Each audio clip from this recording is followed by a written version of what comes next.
Assalamualaikum warahmatullahi wabarakatuh. Bismillahirrahmanirrahim. Alhamdulillahirabbil alamin. Assalatu wassalamu ala asrofil anbiya'i wal mursalin Sayyidina Muhammadin wa ala alihi washabbihi ajma'in.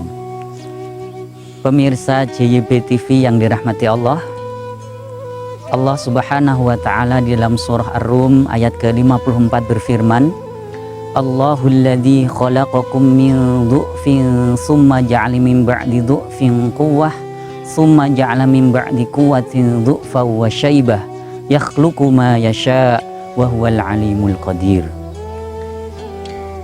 Allah lah yang menciptakan kalian dari keadaan lemah, kemudian setelah keadaan lemah itu menjadi kuat, dan setelah keadaan kuat itu menjadi lemah kembali dan rambutnya mulai memutih. Allah menciptakan apa yang Dia kehendaki, dan Allah Maha mengetahui dan Maha kuasa. Pemirsa, dari ayat ini bisa kita ambil pemahaman bahwasanya fase perkembangan manusia itu dalam Al-Quran disebutkan hanya mengalami 3 fase saja, yakni anak-anak, kemudian masa muda, kemudian masa tua.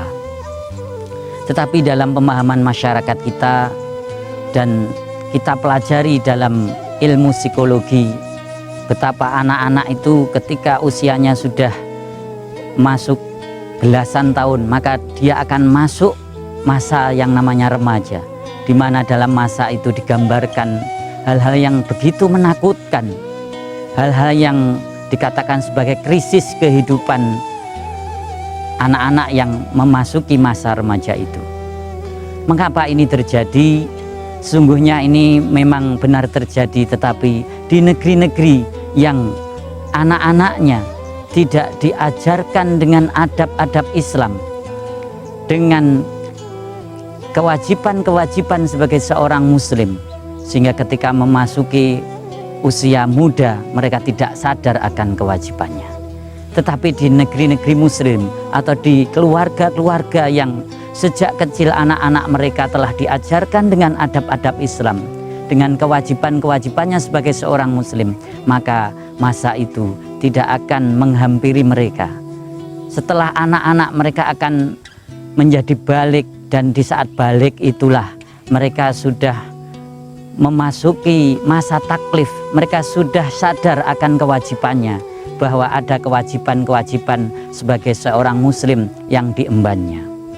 Maka kewajiban kitalah sebagai orang tua menyiapkan anak-anak kita ketika mereka masih anak-anak. Bagaimana ketika mereka mencapai masa balik saja, tidak hanya dewasa secara fisik, tapi juga dewasa secara ruhnya, dewasa secara pola pikirnya, sehingga mereka menyadari akan kewajibannya sebagai seorang muslim.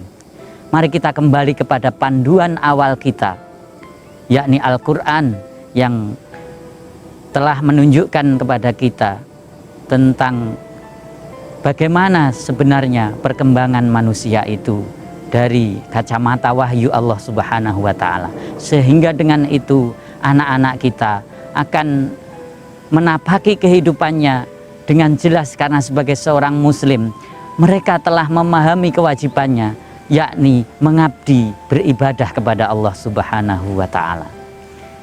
Oleh karena itu, pemirsa JYP TV yang dirahmati Allah, marilah di bulan Ramadan ini kita lebih berakrab diri dengan Quran, dengan petunjuk Nabi Shallallahu Alaihi Wasallam, dengan penjelasan para ulama, yang dengan itu kita mampu mendidik anak-anak kita sehingga mereka sadar akan kewajibannya dan mereka mampu menjadi manusia yang berkontribusi, berperan kepada agamanya. Mudah-mudahan Allah Subhanahu wa ta'ala memberi pertolongannya kepada kita. Dan marilah, ini adalah waktu menjelang berbuka, waktu yang mustajabah. Maka kita manfaatkan untuk berdoa. Kita doakan diri kita doakan anak-anak kita dan saudara-saudara kita kaum muslimin dengan doa-doa terbaik kita. Mudah-mudahan Allah Subhanahu wa ta'ala memberi pertolongannya kepada kita, dan kita dijadikan oleh Allah sebagai hambanya yang muttaqin. Nasrun minallah fathun qarib wa basyiril mu'minin. Assalamualaikum warahmatullahi wabarakatuh.